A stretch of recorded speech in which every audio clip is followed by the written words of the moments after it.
Have you ever felt like you're constantly explaining yourself to people who don't truly listen? Have you caught yourself justifying your choices to people who wouldn't even notice if you failed? What if all that time and energy you spend trying to be understood is actually holding you back from becoming who you truly are? Let me tell you a story.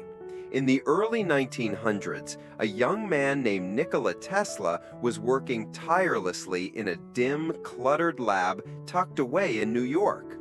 The world didn't know his name the way it knew Edison's. Investors ignored him, journalists mocked him, and while others dined with millionaires and gave interviews, Tesla skipped meals to fund his experiments. He slept only a few hours a night. He talked to pigeons more than he talked to people, not because he was strange, but because he was focused. He was building machines no one could understand. He envisioned wireless electricity, remote controls, technology decades ahead of its time. But the world wasn't ready, and so it ridiculed him. Did he fight back? No, he worked harder. He once said, "I don't care that they stole my idea. I care that they don't have any of their own." Tesla's silence was not resignation, it was fuel. He understood something powerful, that true innovation, true genius, often blooms in the dark, far away from applause. He chose the path of deep focus, and that path, though lonely, changed the world. Every time we explain ourselves unnecessarily, we dilute our focus. Philosopher Arthur Schopenhauer said, "Talent hits a target no one else can hit. Genius hits a target no one else can see." But how can you hit that unseen target if you're always looking around seeking approval? If you're always explaining, you're not creating, you're reacting. So here's the question. Who are you living for? Them or you? Now consider this. The time spent defending your choices could be spent refining your craft. The emotional labor of being understood could be redirected towards self-mastery. What would change in your life if you allowed your actions to speak louder than your explanations? Silence is not emptiness, it's space for thought, for growth, for uncovering your own gifts.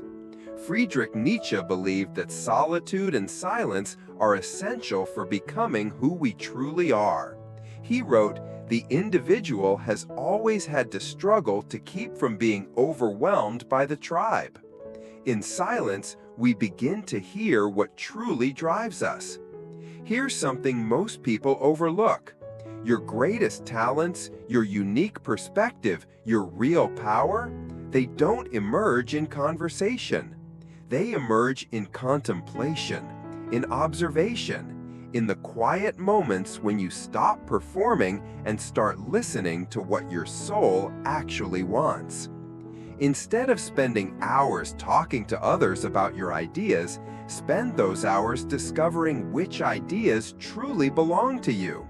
Focus on yourself, not in selfishness, but in development. What are you naturally drawn to? What are you curious about? What energizes you? Find that, and then go all in. The world doesn't need more noise.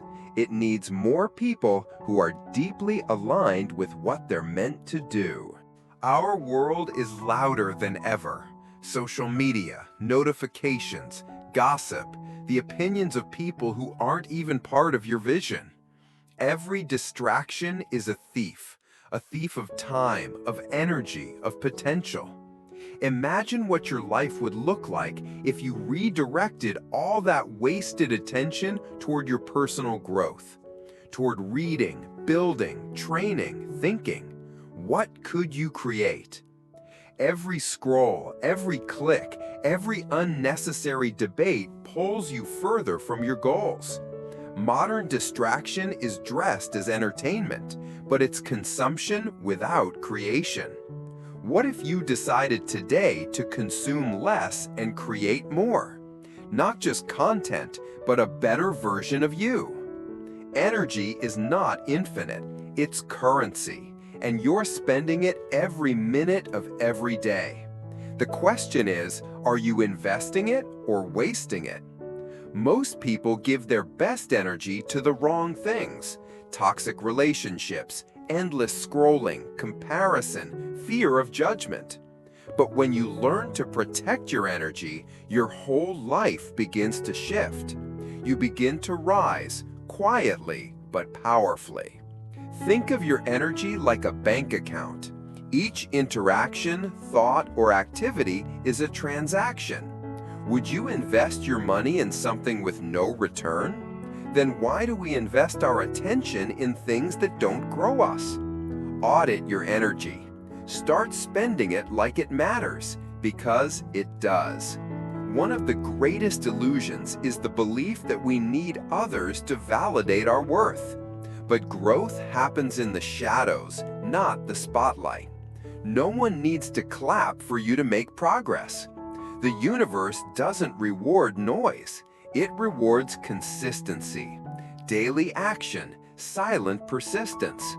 Are you willing to move forward even when no one is watching? Validation feels good, but it's a sugar high, fleeting, addictive.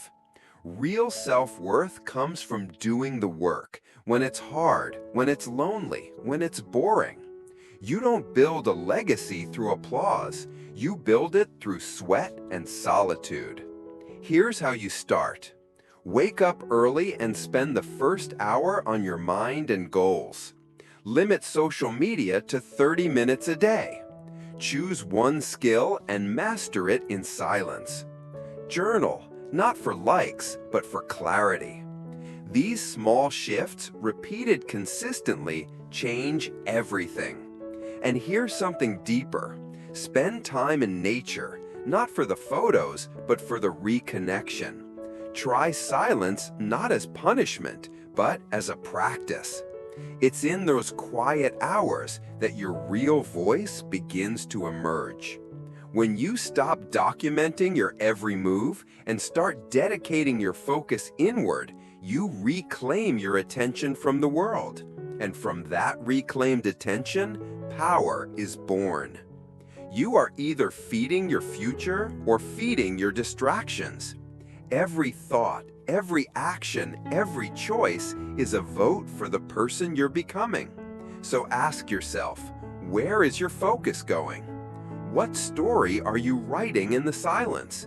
And who are you becoming when no one is watching?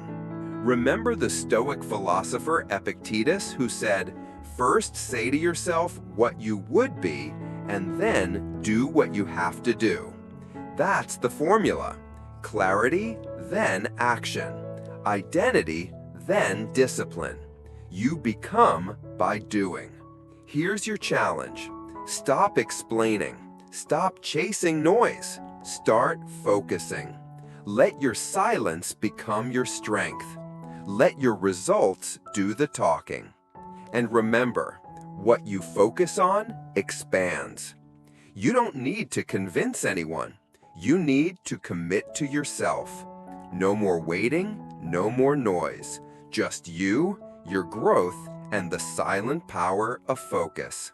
And one last question to take with you. What would your life look like if you gave your best energy to the person you're becoming instead of the world you're trying to impress?